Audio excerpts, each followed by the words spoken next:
بسم الله الرحمن الرحيم. الحمد لله رب العالمين، والصلاة والسلام على نبينا محمد وعلى آله وصحبه أجمعين. مشاهدي الأكارم، السلام الله عليكم ورحمته وبركاته. أهلا وسهلا ومرحبا بكم في حلقة جديدة من برنامجكم رسالة سلام. هذه الحلقة سنخصصها إن شاء الله حول ما حدث في بلاد تركيا وشمال سوريا من زلزال عظيم مدمر. هذه الآية العظيمة ينبغي لنا معاشر المسلمين أن لا تفوتنا بغير أن نتذكر وبغير أن نذكر أنفسنا وبغير أن نراجع أنفسنا فيما حصل. فنريد أن نذكر أنفسنا من هو مالك الأرض، ولماذا يزلزلها، وما أسباب زلزالها، ولماذا هذه الزلازل تكون في مناطق آهلة بالسكان، ما الحكمة من حصول هذه الوفيات الكثيرة الكبيرة، كيف نوفق بين شديد العقاب وبين رؤوف رحيم.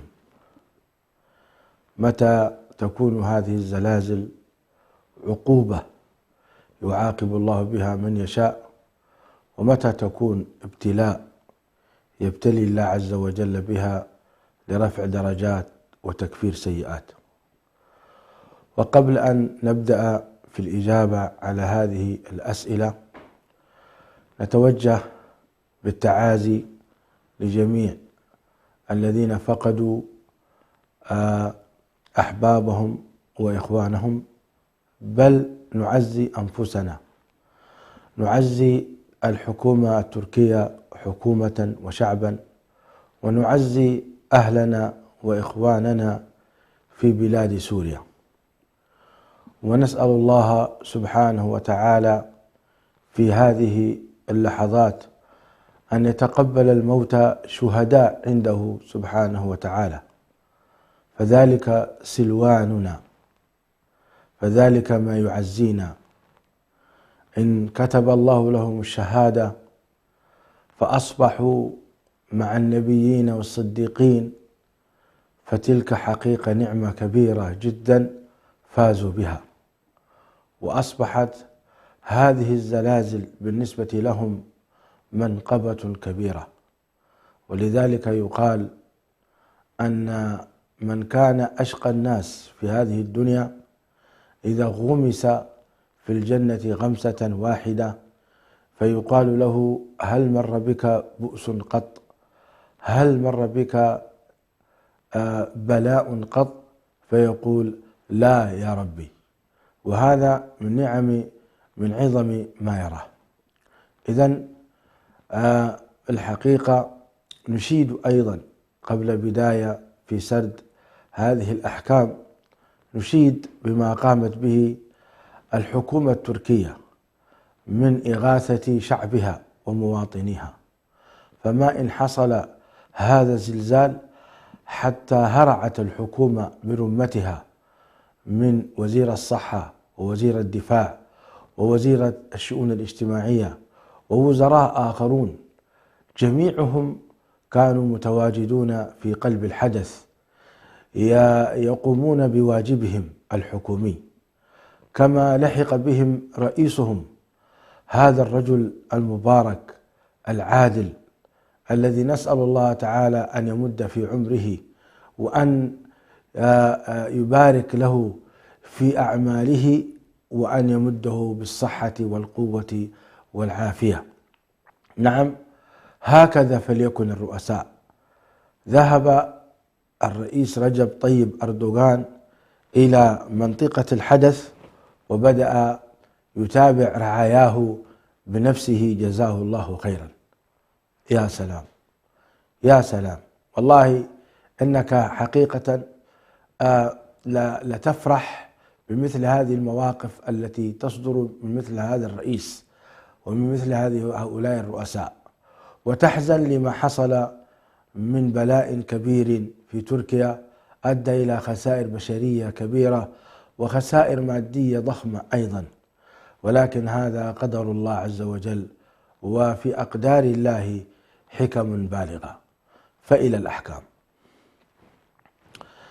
إخواني وأخواتي، أولا علينا أن نعلم أن الله سبحانه وتعالى هو مالك الملك، فالسماوات له والأراضين ملك له وما بينهما ملك له، ونحن البشرية أيضا ملك له.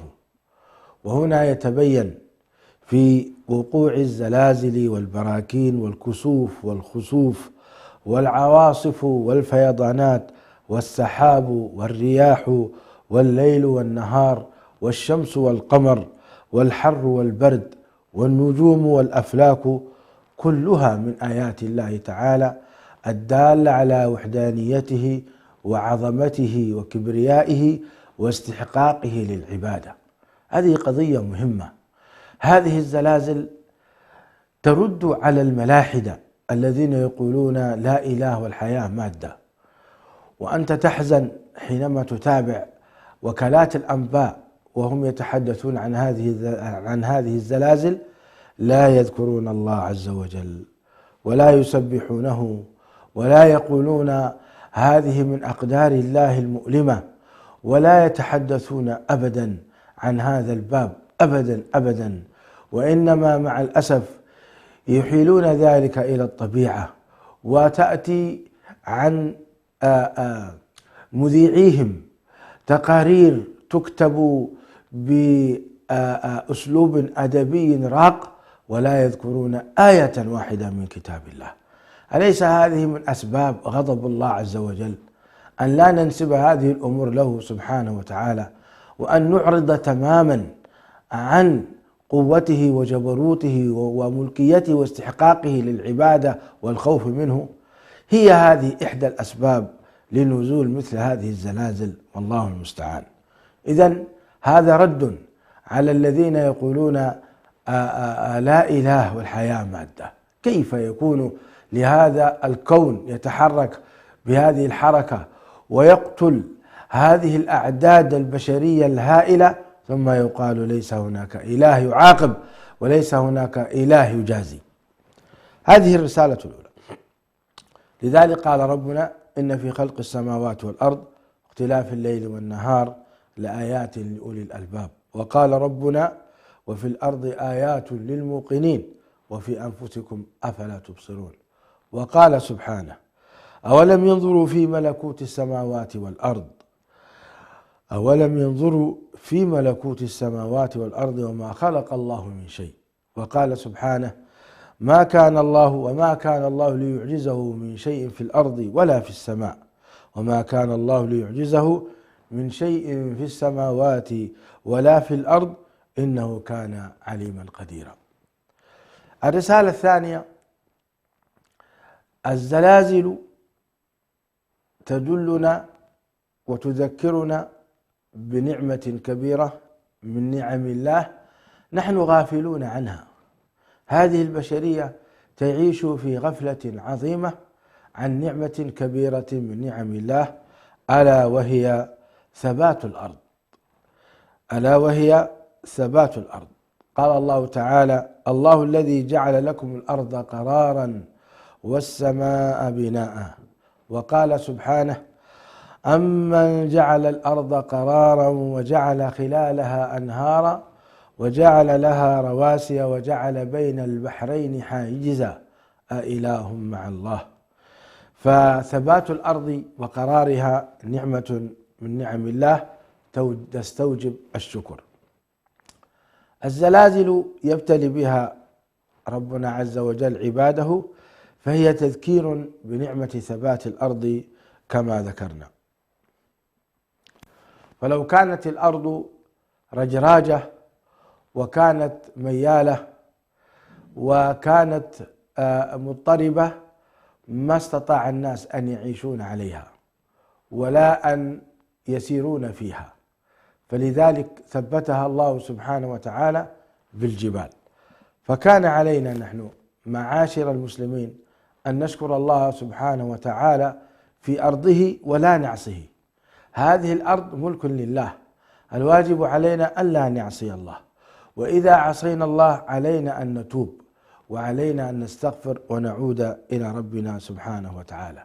قال سبحانه: وفي الأرض وألقى في الأرض رواسي أن تميد بكم. وقال سبحانه: الله الذي جعل لكم الأرض قرارا والسماء بناء. وقال سبحانه: الذي جعل لكم الأرض مهدا. كذلك إخواني وأخواتي، الزلازل علامة من علامات قرب يوم القيامة، فقد صح عن رسولنا الكريم صلى الله عليه وسلم قوله: لا تقوم الساعة حتى يقبض العلم وتكثر الزلازل ويتقارب الزمان وتظهر الفتن ويكثر الهرج، والهرج بمعنى القتل حتى يكثر فيكم المال فيفيض. هذا الحديث أخرجه الإمام البخاري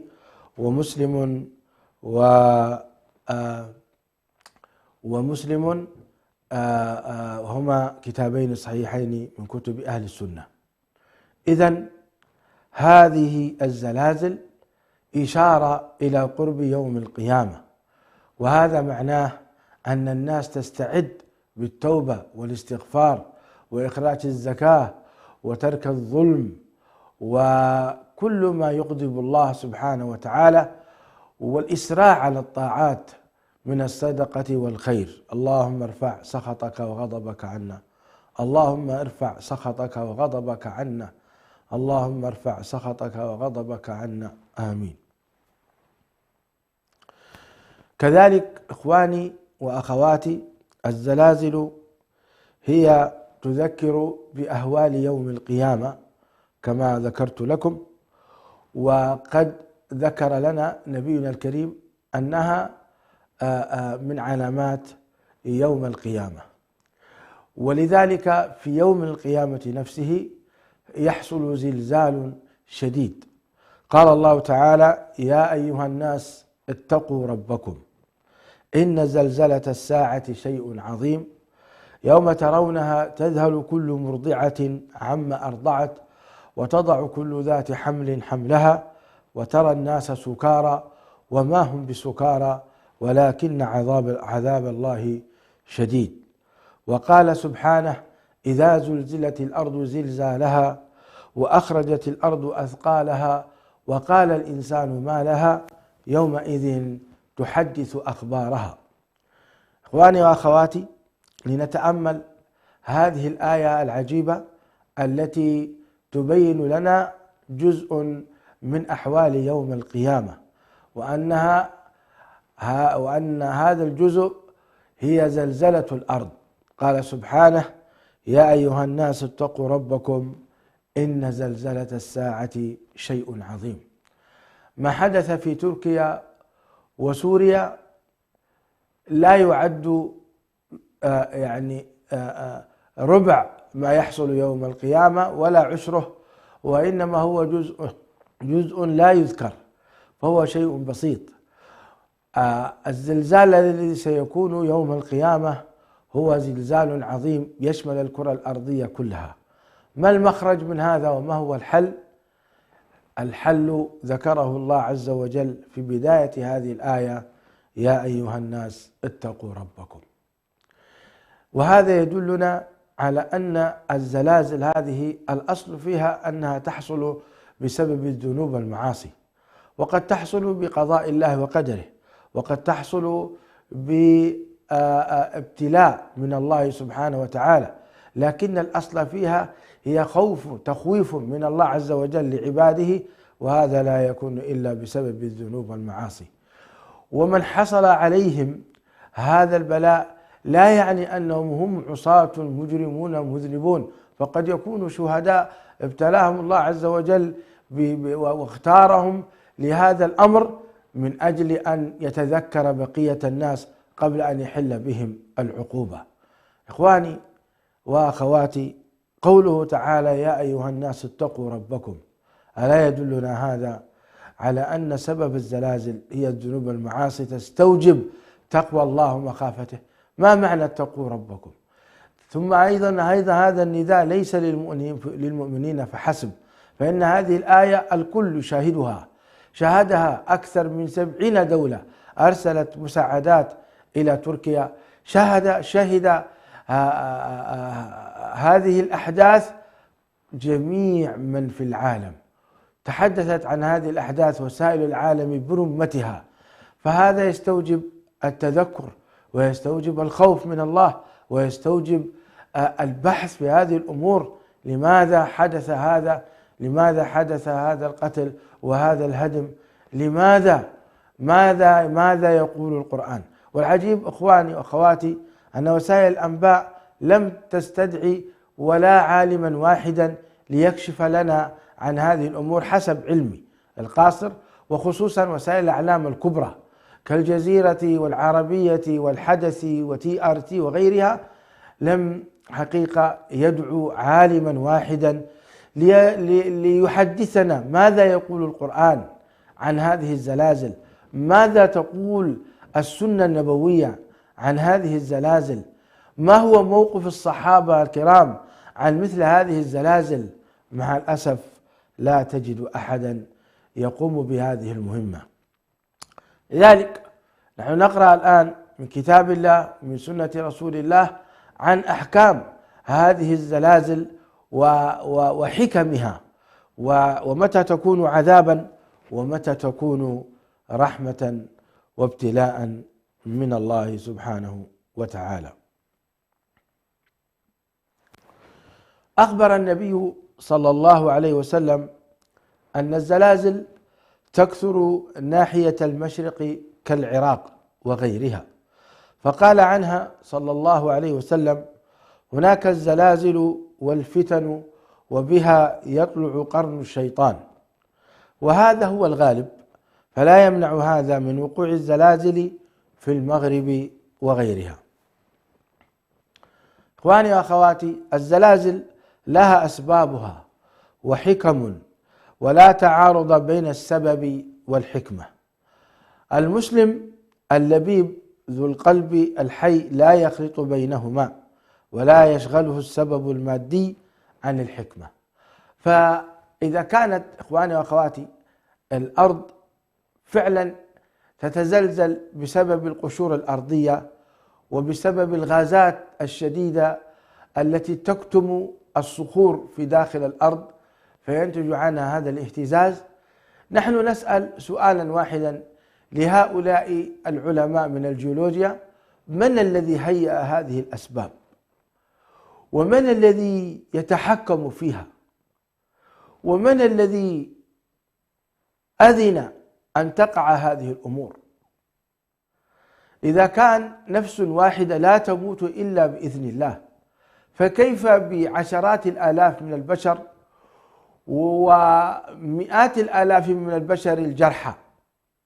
هل هذا يكون بغير إذن الله عز وجل، وبغير إله، وبغير رب سبحانه وتعالى لديه القدرة العظيمة في الأمر والنهي؟ نحن نسأل: لماذا الجيولوجيون والفلكيون يقرؤون هذه الأمور من الناحية الفلكية السببية فحسب، ولا ينظر إليها من الناحية من الذي فلكها أصلا، ومن الذي سبب هذه الأسباب؟ هذا هو حقيقة الذي ينبغي أن نبحث فيه أكثر من أن نقول أيا كانت. حتى الأمطار هي تنزل بإذن الله ولها أسباب، الفيضانات هي تكون بإذن الله ولها أسباب، فهل نترك نحن نتعلق بالأسباب ونترك المسبب الذي أوجد لنا هذه الأمور من أجل أن نتعظ؟ ولذلك هنا للأسف الكفار ينسبون هذه الأمور للطبيعة ويغفلون تماما عن الرب سبحانه وتعالى وعن الإله العظيم الذي يستحق العبادة. قال الله عز وجل عنهم: يعلمون ظاهرا من الحياة الدنيا وهم عن الآخرة هم غافلون. وقال سبحانه في آية عجيبة تصفهم وصفا دقيقا، قال: وكأي من آية في السماوات والأرض يمرون عليها وهم عنها معرضون. أعيد الآية: وكأي من آية في السماوات والأرض يمرون عليها وهم عنها معرضون. مع الأسف مثل هذه الآيات التي تذكر بالله، لأن القلوب حينما ترى مثل هذه العقوبات الشديدة أو هذه الأقدار المؤلمة تتجه فورا إلى ربها، فتسأل الله المغفرة وتسأل الله الرفع وتسأل الله الرحمة. هذه القلوب تتجه إلى ربها بالخوف والخشية والإنابة تلقائيا. أي شخص عاصي مؤمن شديد العصيان في مثل هذه العقوبة وفي مثل هذه الأحداث يتجه قلبه إلى الله سبحانه وتعالى. ومن كان أيضا بعيدا عن هذه لما يرى إخوانه قد أصابهم ما أصابهم فإنه يتعظ. لكن الكفار يعرفون أن القلوب هنا تخاف وتجل، فإنهم يعرضون عنها يمنة أو يسرى، لا يقبلون. كما قال ربنا عز وجل: وكأي من آية في السماوات والأرض يمرون عليها وهم عنها معرضون. مع الأسف ولا يسمحون لك أيضا أن تذكر الناس بالله، وأن هذه آية من آيات الله يخوف الله بها عباده. لا يسمحون لك بوسائل الإعلام ولا يأذنون لك أن تذكر بالناس، لأنك لو ذكرتهم عادوا وتابوا، ولو تابوا وعادوا طالبوا بالحكم بشريعة الله، وهذا الذي لا تريده الأمم مع الأسف الشديد.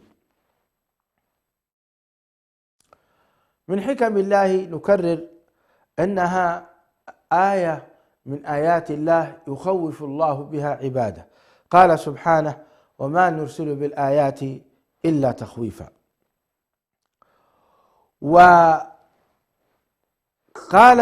بعض المفسرين: ذكر لنا أن الكوفة رجفت على عهد ابن مسعود رضي الله تعالى عنه، فقال: يا أيها الناس إن ربكم يستعتبكم فأعتبوه، أي اطلبوا منه أن يزيل عن عتبته، اطلبوا منه أن يزيل عتبه بالرجوع عن الذنوب والتوبة والاستغفار. هكذا كان يفهم الصحابة هذه الزلازل أنها بسبب الذنوب. فهذه رسالة أيضا للذين يقولون لا تقولوا بأنها بسبب الذنوب، ومن يدريكم أن هؤلاء عصاة، لماذا أنتم تخصصون هذه؟ هذا كلام غير مقبول يا إخواني، لأن هذه الزلازل يذكر الله بها عباده، فلا بد لنا نحن أن نتذكر. ولا يعني أن من مات عاصيا ومن كان حيا مؤمنا تقيا، لا، بل ربما يكون من كان ميتا هو الشهيد الذي تقبله الله عز وجل للشهادة، لكن هي في العموم بسبب الذنوب والمعاصي. لا نخدع أنفسنا يا إخواني، لا نخدع أنفسنا، لكن الله عز وجل يختار من شاء لعباده. إن الله إذا أحب عبدا ابتلاه. لا ننسى هذه النصوص، ولا ننسى أن يعني كما سيأتي معنا أن من مات في الهدم شهيد، والشهادة لها منقبة عظمى. لكن أننا نغفل ونتغافل ونقول لا تذكروا الناس بهذا، اليوم ليس وقته، اليوم وقت النفقة والصدقة. عجيب، متى إذن يذكروا بالناس؟ لو لم يكن لهذه الآيات فيها تذكير بالرجوع إلى الله، فمتى الناس ستعود إذن؟ وبماذا الناس ستذكر؟ وما معنى قوله تعالى: ظهر الفساد في البر والبحر بما كسبت أيدي الناس ليذيقهم بعض الذي عملوا لعلهم يرجعون. الفائدة العامة، متى سنذكر الناس؟ إذا كنا نقول أن هذه الأمور لا تقولوا أنها من المعاصي ولا تقولوا كذا، الله أكبر، متى سنذكر الناس إذن؟ متى سنذكر أنفسنا؟ متى ستدمع العين؟ متى سيرتجف القلب خوفا من الله سبحانه وتعالى؟ وليست هي عن الظالمين ببعيد، ولا أحد يزكي نفسه، لأن هذه قد تحصل حتى في البلدان العربية بل في البلدان الإسلامية. وهل سلمت بلاد الحرمين الشريفين من بعض الزلازل في قديم الزمان؟ حصل هناك زلزال، بل حصل زلزال في زمن عمر بن الخطاب كما سيأتي معنا إن شاء الله تعالى. حصل زلزال في زمن عمر بن الخطاب رضي الله تعالى عنه وأرضاه، فقال عمر لأهل المدينة: لقد أحدثتم أمرا والله لئن عادت لا أساكنكم أبدا.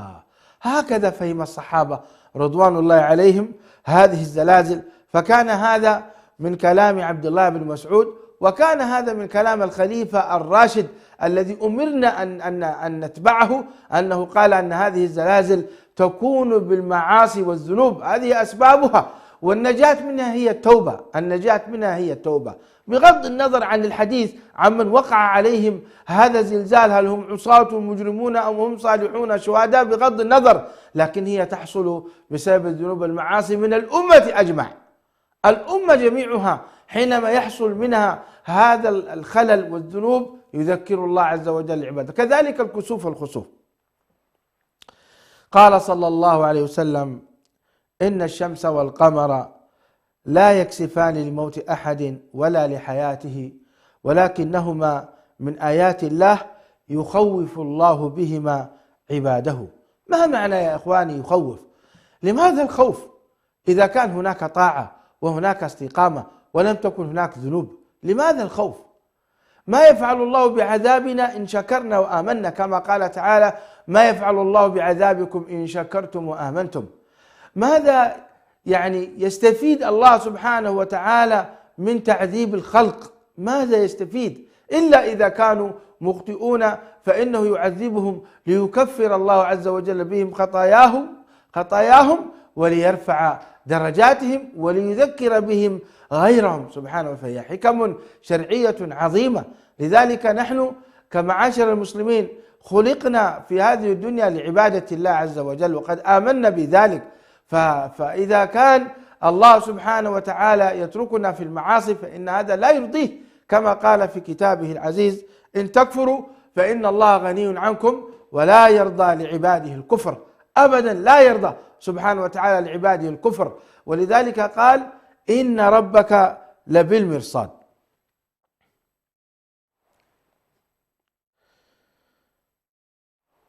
هناك كلام لشيخ الإسلام ابن تيمية رحمه الله، قال: الزلازل من الآيات التي يخوف الله بها عباده كما يخوفهم بالكسوف وغيره من الآيات والحوادث، لها أسباب وحكم، فكونها آية يخوف الله بها عباده هي من حكمة ذلك.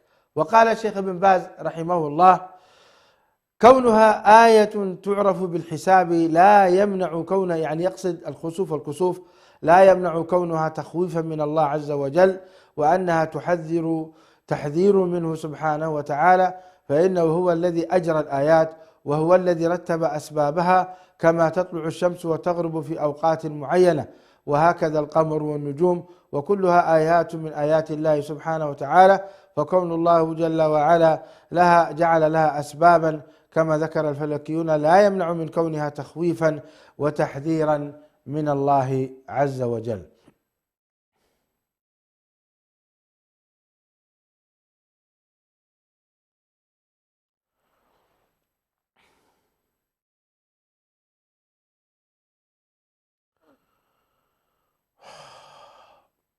الزلازل إذا حدثت تكون على ثلاثة أقسام: إما إنها رفعة ومكانة عظمى لمن وقعت عليه فمات، فيكون في مرتبة الشهداء. قال الله عز وجل: ويتخذ منكم شهداء. وقد صح عن رسولنا الكريم أن الهدم، أي الذي يموت بالهدم، شهيد. فهذه المرتبة الأولى. ونحن إياكم نسأل الله سبحانه وتعالى أن يجعل إخواننا وأخواتنا وأطفالنا الذين ماتوا في هذا الحدث جميعهم شهداء. المرتبة الثانية أن تقع هذه الزلازل على العصاة فيكفر الله عز وجل بها خطاياهم، ويأتون يوم القيامة وليس عليهم أي خطأ. وقد تكون هذه الزلازل ماحية لذنوبهم ومعاصيهم. وتقع هذه الزلازل على الكفار، هي المرتبة الثالثة، تقع على الكفار الذين لا يؤمنون بالله ولا باليوم الآخر ولا يحرمون ما حرم الله ورسوله ولا يدينون دين الحق، فتكون عقوبة عليهم وتكون وبالا عليهم في الدنيا وعذابا والعياذ بالله في الآخرة. هذه هي أحكام الشريعة الإسلامية في من وقعت عليه هذه الزلازل. لا تخرج عن هذه المواقف الثلاثة. لذلك علينا إخواني وأخواتي أن نترحم على موتانا، وأن نستغفر لهم، وأن ندعو الله لهم أن يجعلهم شهداء، كما ندعو الله سبحانه وتعالى أن يرفع عنا سخطه وغضبه، وأن نتصدق وأن نتسابق في الخير حتى لا تضرنا مثل هذه الزلازل، وأن يجعلها الله عز وجل بعيدة عنا، كما كان النبي صلى الله عليه وسلم يدعو أيام الأمطار الشديدة: اللهم حوالينا ولا علينا، اللهم حول الآكام والضراب ومنابت الشجر. هكذا كان يدعو عليه الصلاة والسلام، يقول: اللهم حوالينا ولا علينا. كذلك نحن أيضا نقول: اللهم حوالينا ولا علينا، اللهم احفظ تركيا وأهلها وشعبها من كل سوء، اللهم احفظ سوريا وشعبها وأهلها من كل سوء، اللهم احفظ المسلمين في جميع أصقاع العالم من هذه البلايا، اللهم ارحم عبادك، اللهم ارفع سخطك وغضبك عن عبادك المسلمين يا رب العالمين.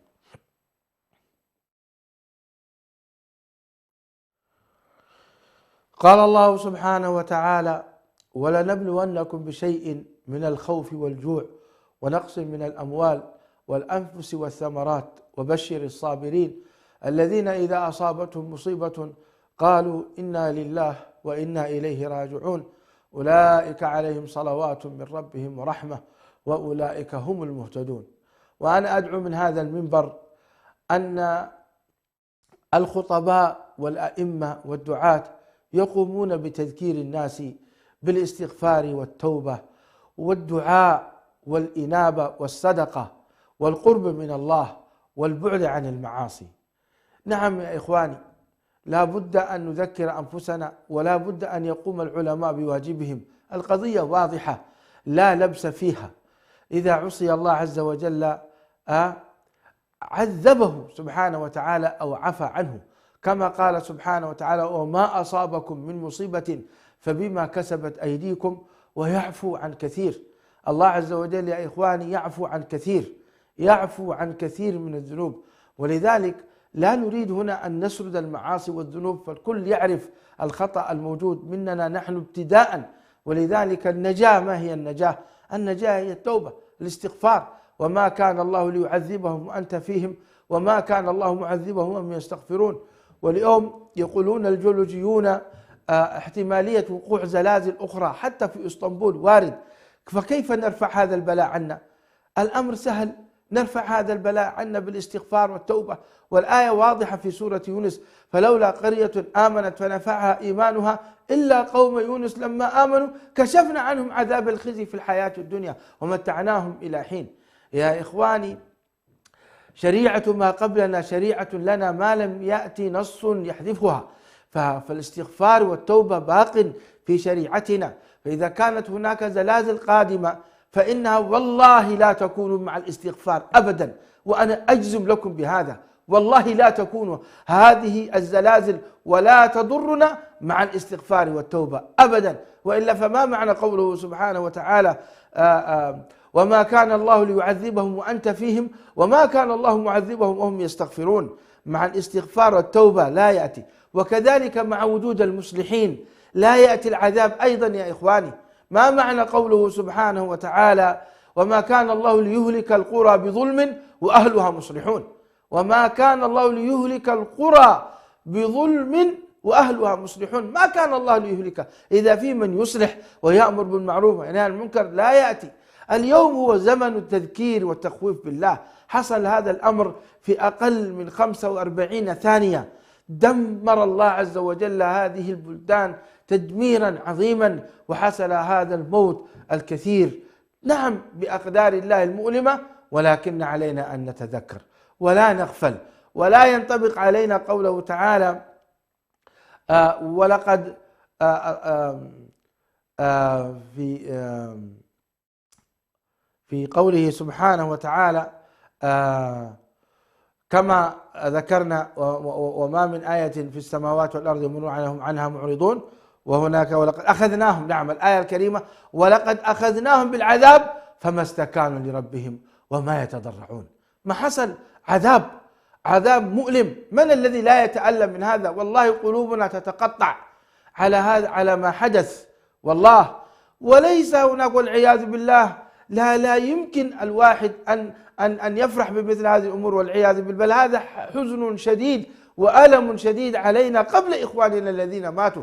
ربما الذين ماتوا قد نعموا بالشهادة، ولكن نحن نتألم والله ونخاف أن يصيبنا مثل ما أصابهم. لذلك إخواني يعني رب العالمين يقول ولقد أصبناهم بالعذاب فما استكانوا لربهم وما يتضرعون. فأين الاستكانة والخضوع والخشوع لله؟ وأين البكاء من خشية الله؟ وأين الخوف؟ وأين الرجاء؟ وإنا لله وإنا إليه راجعون. اللهم ارفع سخطك وغضبك عنا، اللهم ارفع سخطك وغضبك عنا.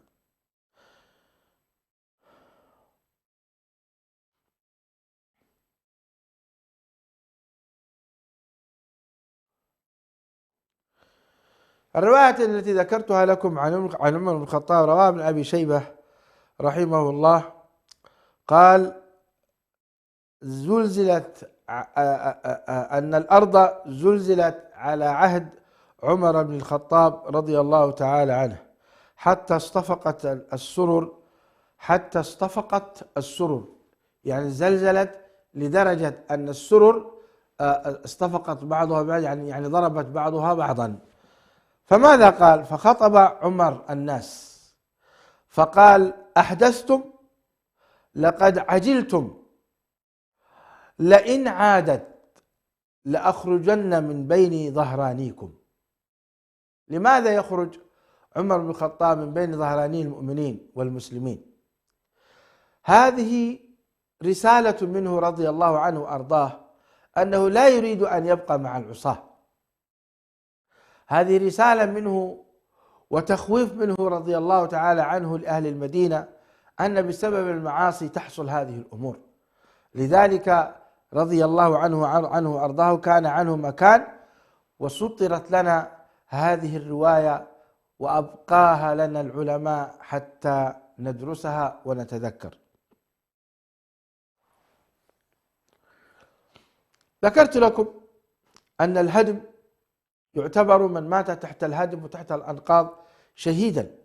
قال صلى الله عليه وسلم الشهداء 5: المطعون والمبطون والغريق وصاحب الهدم والشهيد في سبيل الله. رواه الإمام البخاري. أعيد الحديث، تذكروا هذا الحديث دائما في مثل هذه المواقف حتى نرفع عن معنويات أهاليهم وذويهم، وحتى لا يقنطون من رحمة الله. قال صلى الله عليه وسلم الشهداء 5، والشهداء مرتبة عالية، هم بعد الصديقين، من الذين أنعم الله عليهم من النبيين والصديقين والشهداء، مرتبة كبيرة جدا، مرتبة الثالثة في الجنة، وقد يكون كلهم في الفردوس، لكن مكانتهم وقربهم من الله هي الدرجة الثالثة. والله يصطفي من خلقه ما يشاء. وقد رأينا في هذه الأحداث من مات وهو يتشهد، ومن مات وفي يده مسبحة، من خرج وهو يقول أشهد أن لا إله إلا الله أشهد أن محمد رسول الله. رأينا من آيات الله العجيبة امرأة أنجبت طفلا فماتت هي وخرج الطفل حي. رأينا من عجائب قدرة الله عز وجل في هذه الأحداث الشيء العجيب التي تذكرنا بالله وتعيد الخوف والخشية إلى قلوبنا من ربنا سبحانه وتعالى. أعيد الحديث: الشهداء 5: المطعون الذي يموت في الطاعون، والمبطون المرأة التي يقتلها ولدها، والغريق الذي يموت في البحار غرقا، وصاحب الهدم هؤلاء إخواننا الذين ماتوا وتحت الأنقاض. وكل مسلم يموت تحت الأنقاض نحسبه شهيدا إن شاء الله. والشهيد في سبيل الله شهيد المعركة الذي يقاتل لتكن كلمة الله هي العليا. نعم، تحت راية واضحة، فهؤلاء هم الشهداء الخمسة. إخواني وأخواتي، الأحكام الشرعية التي ذكرتها لكم، هناك من يتحدث عن حكم الصلاة في الزلازل، هل يكون حكمها حكم صلاة الكسوف والخسوف أو لا؟ خلاف بين أهل العلم. وروي عن عبد الله بن عباس أنه صلى في الزلازل فصلى أشبه ما يكون بصلاة الكسوف، ولكن يبدو أن الراجح أن الزلازل ليس فيها صلاة ولا يشرع لها صلاة، وإنما هي الصدقة والاستغفار والأوبة والخوف من الله سبحانه وتعالى. في ختام هذه الحلقة أتوجه للحكومة التركية وللشعب السوري بالتعازي وبالدعاء بالمغفرة والرحمة للشهداء، وسؤال الله سبحانه وتعالى أن يرفع البلاء عن بلادنا تركيا وعن بلاد المسلمين عامة في كل مكان، وأن يجعل ما أصابنا كفارة لنا ورفع درجات، وأن يرزقنا سبحانه وتعالى العودة والأوبة إليه سبحانه وتعالى. فإن مثل هذه الأحداث الحكمة منها أن يعود المسلم إلى ربه فيستقيم. هذه هي وجهة نظر الشرع حسب علمي القاصر، والله تبارك وتعالى أعلم أحكم. فإن أصبت فمن الله سبحانه وتعالى، وإن أخطأت فمن نفسي والشيطان. وأنا أجزم إخواني أن لا عذاب مع الاستغفار والتوبة، لا عذاب مع الاستغفار والتوبة، لا عذاب مع الاستغفار والتوبة أبدا. اللهم صل وسلم وبارك وأنعم على نبينا محمد.